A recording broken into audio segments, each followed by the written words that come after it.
The Faceless one. I started seeing it about a year ago, as if by pure happenstance. At first I thought it was my lucid imagination at work, but the uncomfortable sightings continued with increasing frequency. Each new occurrence felt more and more coincidental, if you know what I mean. Chills ran down my spine when I caught momentary glimpses of him. The shadowy enigma haunting my life had absolutely no face at all. It would appear behind me in the mirror, lurk nearby during nature hikes, or would stand in front of my home at 3 in the morning. It was the exact same harbinger of doom I'd caught sight of several times before. This faceless thing would loom under the streetlight for several nights in a row facing my window. I was convinced the purpose of the eyeless staring contest was purely for intimidation. As you might imagine, it created a powerful sense of dread and unease.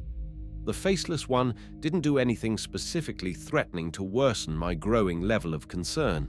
That being said, a flowing robe and featureless countenance wouldn't exactly require additional elements or new behavior to trigger alarm bells. Just witnessing the haunted soul with only void and darkness, where his face should have been, was menacing enough. I lost countless hours of sleep over his unwanted presence. There is really no need to state how creepy it is to witness something like that. You don't know where to look. There's no obvious focal point to offer a basic level of personal respect, never mind the terrifying matter of the non-existent mouth and nose required to breathe. That's just a few macabre details I had to dismiss. Witnessing repeated visitations of a hollow effigy stalking me was like seeing an expressionless scarecrow get up and dance. It wasn't something you'd ever forget. The first few occasions I did try to deny old Faceless completely. I made the standard generic excuses. I was tired. I'd been working too hard. I spent too many hours watching bad horror movies on streaming networks. The only problem was, denial has a clear delineation and breaking point. He was still there. Sure, the inhuman soul haunting my thoughts would temporarily drift away, but I knew he was still around. Somewhere. I desperately wanted to tell others, but knew how it would sound. The pivotal turning point came when I reluctantly accepted the expressionless entity was just as real as you or I. At that defining moment, I crossed an irreversible barrier and spoke directly to it. With no mouth, I'm not sure how I thought I would receive a response, but the mystery was nullified almost immediately. Before I could politely formulate the proper "who" or "what exactly are you" hypothetical tone, I received a communication from the, obviously, supernatural creature directly within the echoing corridors of my head. The primitive questions in your mind are not relevant. You aren't capable of understanding the answer. The only significant thing you need to know is that you are safe. With telepathy as the answer to my quandary of how to communicate, I switched gears to absorb the shared revelations. Angel, devil, or master of the bottomless pit, I was rather wary of taking the word of a supposedly benign spirit guide. I gazed directly into the darkened chasm where his face should have been. I realized that no light reflected from its head at all. Sensing my growing alarm and skepticism, the phantom entity offered me some secondary reassurance. Unfortunately, the additional information just brought more confusion, greater doubt, and outright cynicism. I am but a messenger. You have a paramount destiny, which must not be circumvented or averted. The fate of the entire world depends upon you. In disbelief, I looked around to verify if I was dreaming or awake. Had anyone been nearby, I would have begged them to confirm I wasn't hallucinating. The problem was that my eerie stalker always visited when I was by myself. He explained his increasing presence in my life was entirely by design. For whatever reason, it was necessary to gradually ease me into some more agreeable state of mind. I couldn't begin to imagine what that might be, nor did I believe the very fate of the world depended upon me. I was an absolute nobody and average Joe, leading a mundane existence. You are wrong. I boldly disagreed. There has to be a mistake. The posture of the faceless one noticeably shifted. His staunch form in the white robe bristled in response to my denial. Just as unexpected as it had glided into my presence, it also disappeared. I was tempted to tell others about my otherworldly encounters, but it was obvious what the universal reaction would be. In the interest of avoiding involuntary psych ward confinement, I elected to keep the reoccurring experiences to myself. Pushing my hanging clothes to the other side of the closet in search for something nice to wear, I shrieked like a banshee when I discovered him lurking behind them. It had been a few weeks since our last encounter. It was the closest I'd ever been to something so darkly unknown from another world. I recoiled a huge step back without even realizing it. The message I received in my head was just as clear as if it had been spoken to me out loud.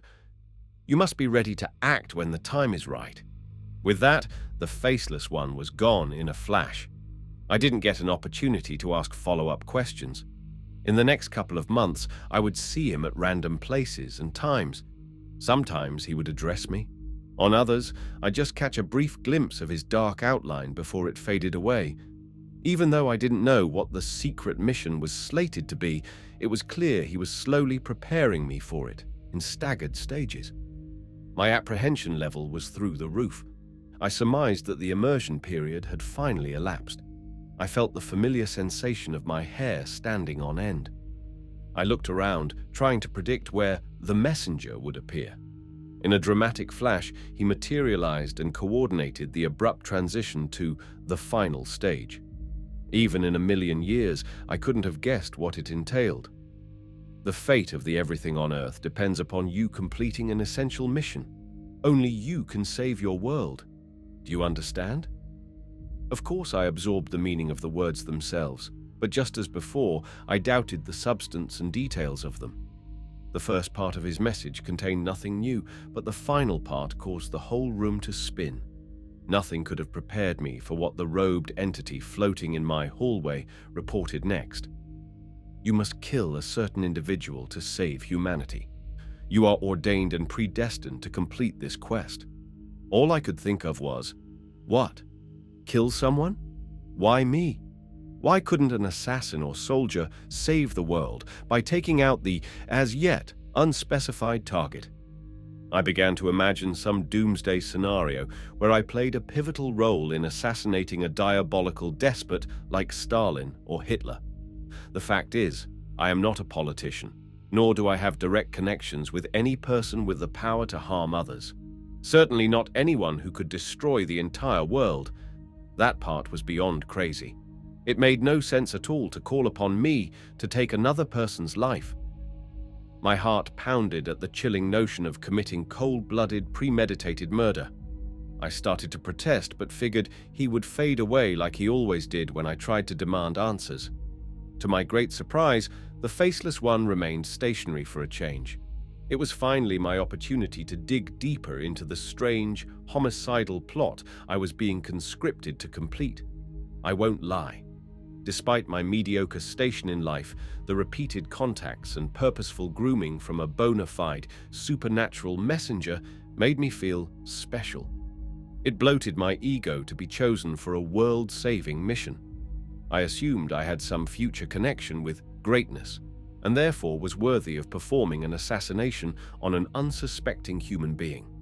In that biased context, it didn't feel like a bloodthirsty murder. It came across as heroic.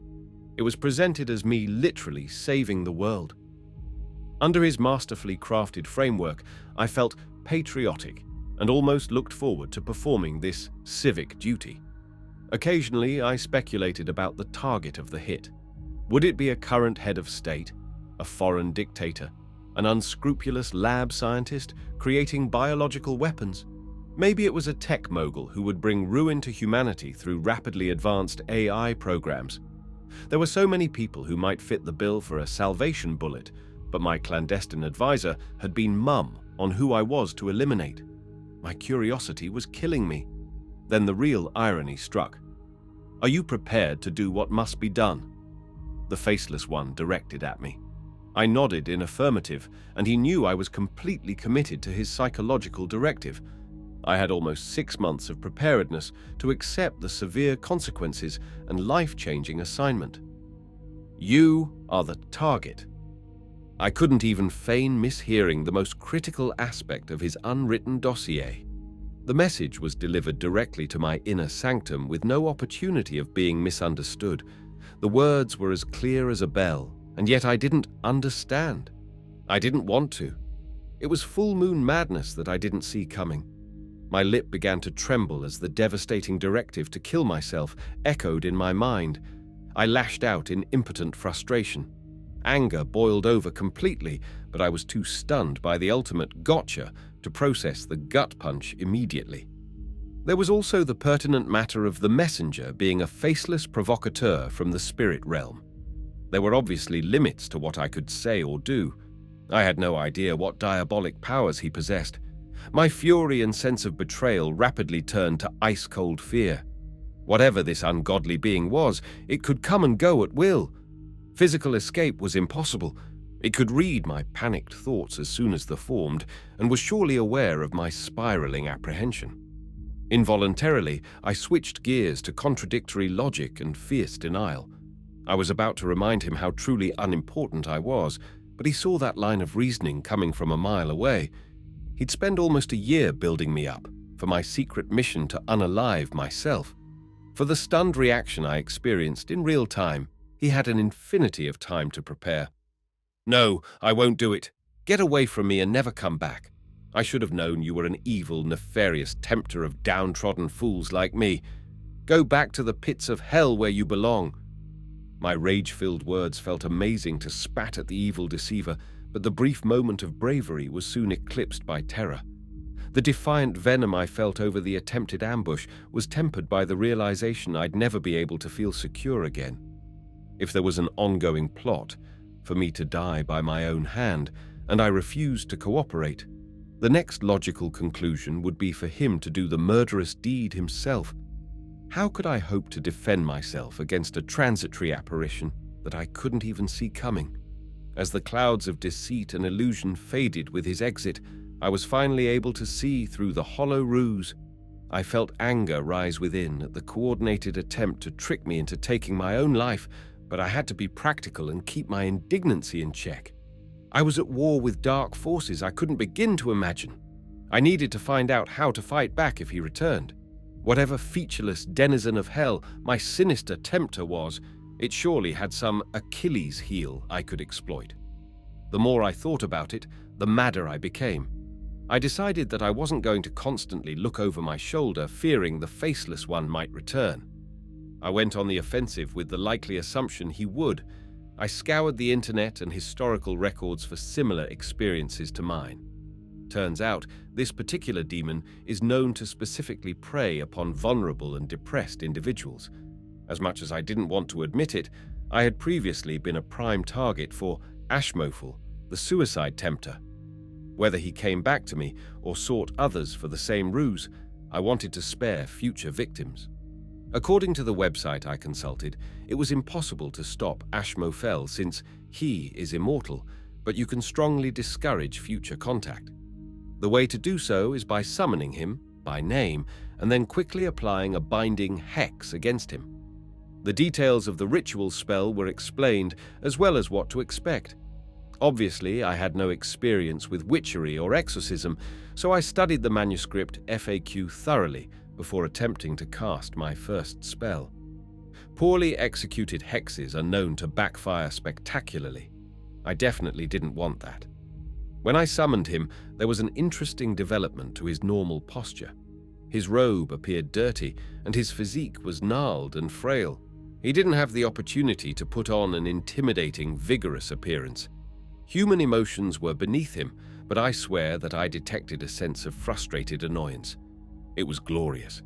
The website warned that he would immediately try to block the spell, and he did, but I was too fast to be denied. Immediately his robe darkened even more, and his form shriveled down to about a quarter of his puffed-up size. Perhaps I was seeing his pathetic real form for once. The guide warned that he would try to extract revenge for being taken down several notches, and he did. Then I was supposed to cast an inclusive protection spell, but I royally botched that part the first time. The cornered spirit shrieked in fury and began to fight back. He emitted a deep, hypnotic gaze from the blackened void in the middle of his head, but I looked away just in time. I returned volley with a counterspell and thankfully brought an end to his disingenuous visits, once and for all.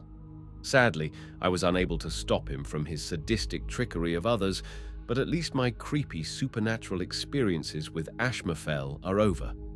Beware if you see a lurking figure in a white robe with no face hanging around you. The faceless one will haunt your nightmares and break down your very will to live.